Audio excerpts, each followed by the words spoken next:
ایک یہودی کا بیٹا نبی پاک کی خدمت کرتا تھا اکثر. یہودی کا بچہ وہ بیمار ہو گیا, روز آتا تھا, چھوٹے موٹے کام کرتا تھا, بیمار ہو گیا. حضور نے فرمایا چلو تیمارداری کرنے چلتے. کس کی؟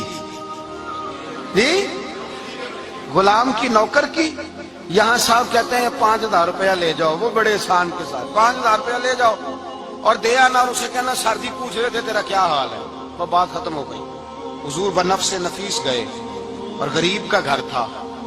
وہ یہودی باہر نکلا جس کا بیٹا بیمار تھا, تو کہتا جب دروازے پہ میں نے مسلمانوں کے نبی کو کھڑے دیکھا تو میرے پیروں تلے زمین ہی نکل گئی. میں نے کہا حضور مجھ غریب کی کٹیا میں کیسے آئے؟ پر میں تجھے پتا ہے نا تیرا بچہ میری نوکری کرتا تھا یا بیمار ہو گیا, میں تیمارداری کرنے آیا. وہ یہودی کہتا مجھے خیال یقین ہی نہ آئے کہ میرے گھر میں حضور, تو امیر حرم, میں غریب بے نوا, تو کجا من کجا, میرے گھر میں حضور آئے. کہتے کہاں ہے ہمارا پیارا؟ حضور وہ لیٹا ہوا ہے.